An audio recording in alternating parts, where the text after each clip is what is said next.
Hey! Tambala na! At eto na sila, ang nag-iisang masugid na tagahanga ni Nicole Yala.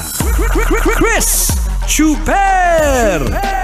Kasama ang nag-iisang die-hard fan ni Chris Chuper, Nicole Yala! Mula sa Mahiwagang Burnay, ang kwento.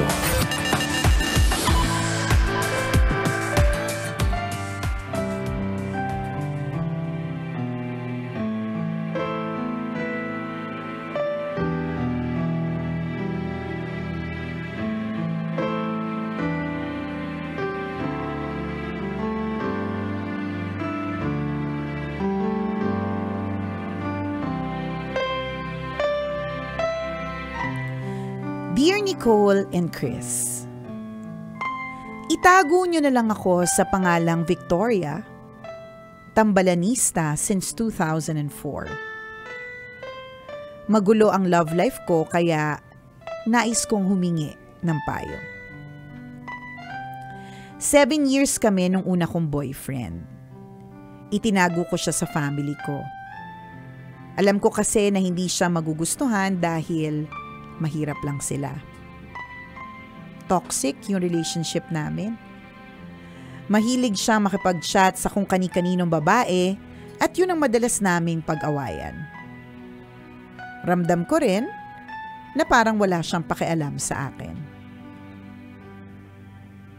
Nag-work siya at naging busy kaya nawala ang communication namin. Dito ko nakilala yung second boyfriend ko. Nakipag-break ako sa first boyfriend ko. Masaya ako nung una at akala ko siya na talaga ang forever ko. Kaso habang tumatagal, nawawala na ng spark yung relationship namin. Nagsimula akong mabore. When COVID struck, nag-business ako. Dito dumating yung pangatlong lalaki sa buhay ko. Chatmates lang kami nung una. Alam naman niyang I am in a relationship, pero vocal pa din na gusto niya ako. Kalauna na-develop ako sa kanya at pinagsabay ko silang dalawa. Buti na lang nakipag-break yung boyfriend ko. LDR kami ng third boyfriend ko pero okay naman. Naka1 taon kami. Couple of months ago, may guy na nag-friend request sa akin sa FB. I accepted naman kasi most of my friend requests business-related. Nag-chat siya at nagpakilala. Hindi naman ako interested nung una pero persistent. So pinagbigyan ko. Pag English, persistent. Pag Tagalog, rupok yarn. Rupok yarn! Ano ba yan? Inabot kami ng 3 a.m., kakatshot, at kemerut. Ang topic. Interesado daw siya sa akin. Ang alam niya, single ako. Hindi ko sinabi na may boyfriend ako. Okay lang daw ba kung fubo kami? Oh my God, parang pang podcast yata. Sabi ko, I am not into that. Nagyayang sexting. Ano ba naman tong burnay na to? Nakakaloka ang aga! Dahil through chat lang naman, pinagbigyan ko. 4 na buwan na kaming nagpapadalahan ng nude pictures. Alam ko naman na hindi ko siya mahal. Gusto ko na sanang iwasan pero hindi ko kaya. Nasa kanya kasi yung thrill at excitement na wala sa boyfriend ko. Tambalan gusto ko ng tigilan kasi nakukonsensya na ako. Bago nyo akong i-bash, payuhan nyo muna ako. Salamat sa tulong nyo, Nicole and Chris. Ang inyong tambalanista, Victoria.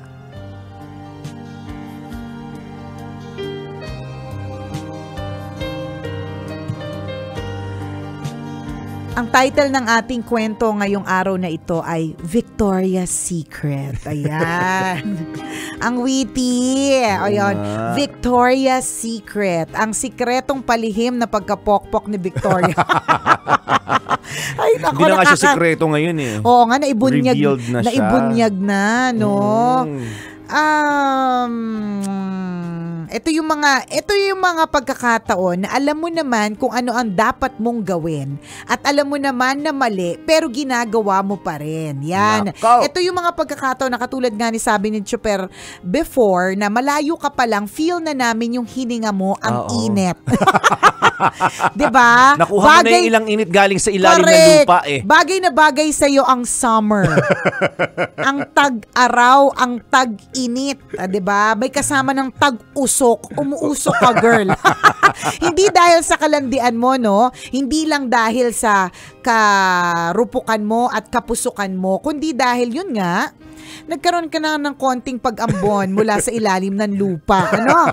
Medyo nagbabaga na nga siya ngayon. Nagbabaga ka. Yung akala mo hot ka, as in you are desirable. Yung pala, yung hotness mo ay galing pala, nadidilaan ka na ng apoy ng impyerno. Yung pag hinawakan ka, mapapaso ang lahat. Sa true. Uy, sabi niya payo, hindi daw bash. Muna. Ay, nalito ko. Sorry, akala ko bash muna bago payo. I am so sorry, Victoria. Huwag ka nang magalit. Hindi ko na-comprehend agad kasi medyo naloka ako. Alam mo, sobrang risky ng ginawa mo, lalo pa yung sending nudes. Kasi, yan yung isang bagay na pwedeng i-screenshot, pwedeng pero hindi na kita tatakutin kasi ang dami, I'm sure alam mo naman yun at ang dami mo nang nasend. So wala na naman tayong magagawa dito, no? So ito ay moving forward para dun sa mga nag-iisip na mag-send ng nudes. Alam mo, ilang beses na ako nakabasa ng article, nakapanood ng news, na kaya sila, nudes? Naka-news. News. Ikaw, iba, dati yun. Nakapanood ng news pala. Sabi ko sana damot mo, hindi ko na nag-share. Kasi, mahirap na. Charot! Diba, madami na ako napanood na news na kaya sila hindi ma-let go or hindi nila ma-let go yung isang tao kasi bina-blackmail na sila. Ayan, alam mo yun, yung gano'n. Yes. So, nangyayari yan at hindi naman sa tinatakot ka, Victoria, yun ba yung isa sa mga dahilan kung ba't hindi ka maka-let go? Kasi kung ano lang to, yung thrill, hindi ba kaya ng boyfriend mo yung thrill?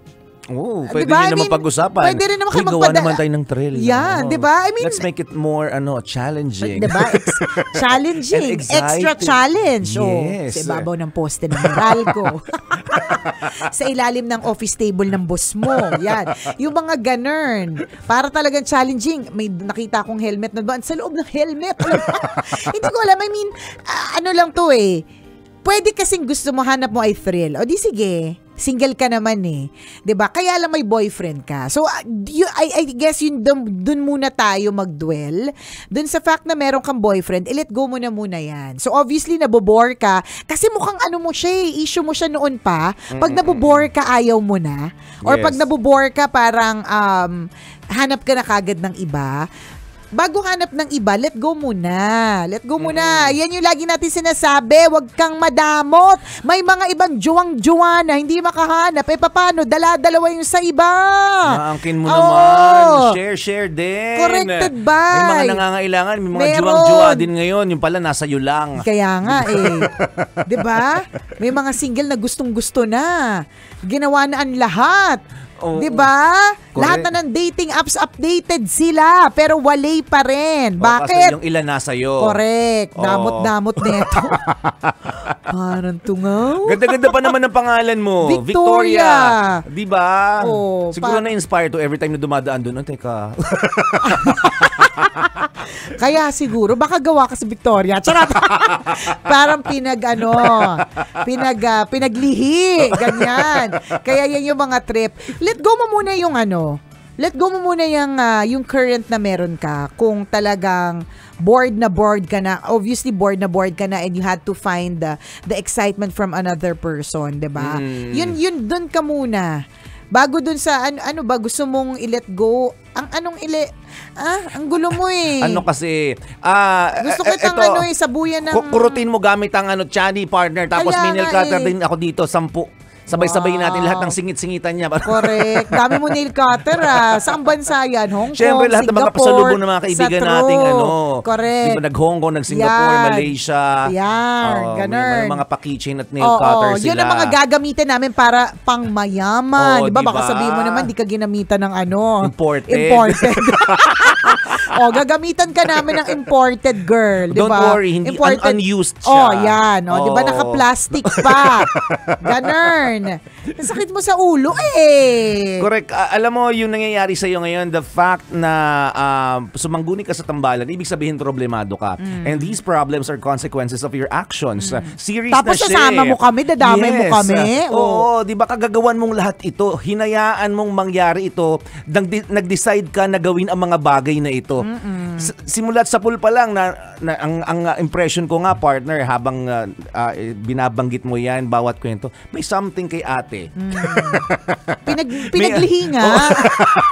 Sa Victoria. Oo, kasi meron ka na dapat happy ka na noon. Di ba, pinangarap magkaroon ng jowa, binigay sa'yo yung jowa. Pero hindi ka na kontento. Sinira aming relasyong yun. Mahanap ka pa rin sa iba. Tapos pag nakahanap ka ng bago at hindi mo nagustuhan, nagkaroon lamang ng konting problema na kaya namang ayusin, tendency hahanap ka na naman panibago. So tapos ngayon naman problema ka, tapos sasangguni ka sa mga kaibigan mo, sasangguni ka sa tambalan, kagagawan mong lahat ito. Alam mo naman at saka you know what to do. Yes, hindi mo lang ginagawa. Correct, hindi mo lang talaga ginagawa. Huwag kang ganun. Correct.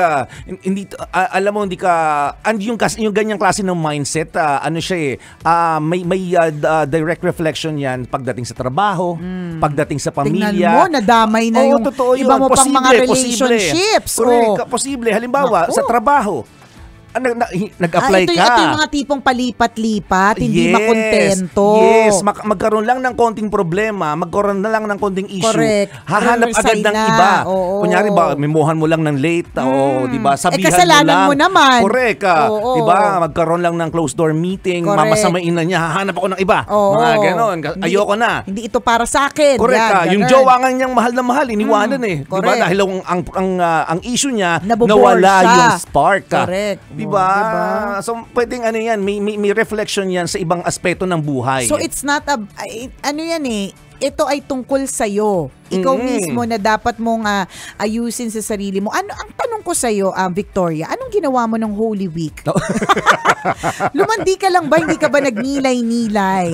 Diba? Pero hindi naman kailangan Holy Week para pag-isip-isipan yung mga pinagagawa. Mali. Wrong. Very wrong.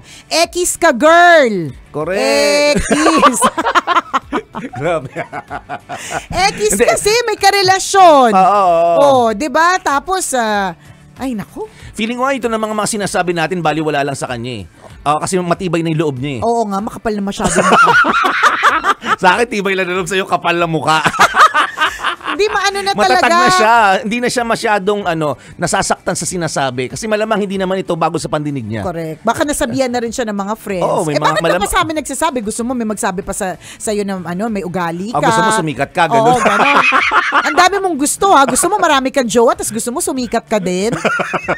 Grabe ka na Napaka makasarili mo. Uy, that's being makasarili Pagiging pagiging makasarili yung eksena na ganyan. Kasi sarili mo lang iniisip mo. Happiness lang ang iniisip mo.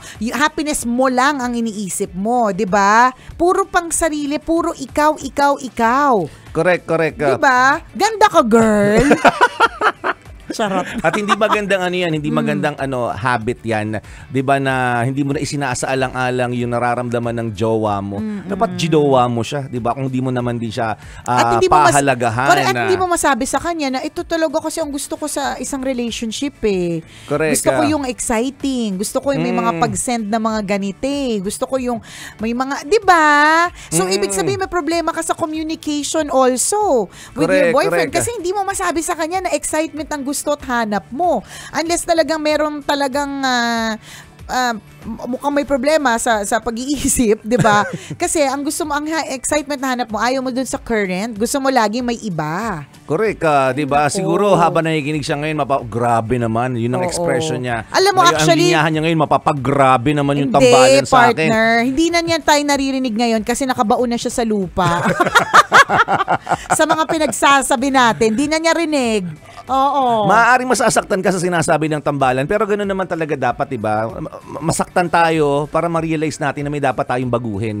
Ang masama nun, wala kang nararamdaman. Ayun na yung nga. deadma ka sa nangyayari sa sinasabi Yung ng tao. feeling mo tama ka. Kasi Yung i-justify mo yung ginawa mo at sasabihin mo, boring Yes. naman kasi yung kaano Diba? ko eh. Wala naman kasi siyang kwenta kaya ganun. Hanap na lang ako ng Oo, iba. kung sana may kwenta din siya, edi sana hindi ako Oo. o diba? Edi sana hindi ka rin makasalanan. Puro ka sana-sana. Nakakaloka ka, girl. Oh, kaya tanggapin mo, makakatanggap ka talaga ng mga masasakit na salita. At mga matatalim na mga Oo. salita. Hindi lamang sa amin, sa mga magko-comment din sa Facebook Live, sa mga kaibigan mo, 'di ba, sa family members mo kung alam nila yung sitwasyon mo, Sa 'di ba? true. At itong mga salitang ito ay sana makatulong sa iyo para ma-realize na mali yung ginagawa mo. Correct. Tama yung sinabi ni partner. Ekis! Yes. Ekis ka, girl! Oh, Oh. sobrang risky nitong ginagawa mo. Sa true. Sa kalusugan mo, 'di ba? Sa integridad ng pamilya mo, kung may integridad na iniingatan ng wait pamilya lang, mo. partner. True ka sa kalusugan. Kalusugan. Dahil alam mo na, ang mga STD. Yes, papalit-palit ka eh. 'Di ba? Maliban na may mga something in between pa dito. 'Di ba? Nakakatakot. So ingatan mo yung yung sarili mo. Ingatan mo kalusugan mo, ingatan mo yung integridad ng pamilya mo, 'di ba? At ikaw mismo. Ikaw, integridad mo. Yes. Diba? Ay, nakakalurkay talaga. Sana isang araw, hindi na namin sabihing ekis ka, girl. Isang araw, masabi namin isang malaking check ka ng pink na ballpen, ha? Yan, ganun. May chance pa. Oo naman. I hope that day Oo. comes, diba? Kumonsulta ka sa tambalan, in a way, nakokonsensya ka. Sabi mo nga, nakokonsensya ka. So, yung konsensya, wala namang magagawa yan kung wala kang gagawin din. Tama. Diba? So at least ngayon, 'di ba, meron ng may trigger na para magbago. Correct. Yun yung konsensya mo. Tama. Salamat, Victoria, for sharing your secret with us. At kung ikaw meron ka ring sikreto na gusto mong i-share sa amin, pwede mo kaming i-email. Send your stories at mahiwagangburnaystory@gmail.com. Mali mo, kwento mo na ang ating pag-uusapan sa mga susunod na araw. Kaya send mo na yan, Kabisyo. At kung hindi ka naman nag-email, wala kang email, pwede mo naman kaming i-PM sa aming Tambalan Facebook page. I-search mo lang sa Facebook, Tambalan. Tapos yung mga nakapost na mga stories ng Burnay, yun po yung ating official Tambalan Facebook page. At doon sa mga nabibitin po sa pakikinig sa radyo sa Tambalan, meron po kaming podcast. Yes. Nasa Spotify po ang aming mga boses. Correct. So pwede nyo kaming pakinggan doon anytime of the day. Kung anong bakanting oras mo, yun, napakinggan mo kami sa Spotify. Hanapin nyo lamang Tambalan Podcast. Maraming salamat sa pagtutok, mga kabisyo. Muli ako po si Nicole Ayala. At ako naman si Cambio King Chris Chuper. Na nagpapaalala sa pagpapatuloy ng Facebook Live, fans ka na po. Yun! At ang aming tanging paalala na dapat memorize nyo na, walang matatag na relasyon sa malanding may determinasyon. Yan!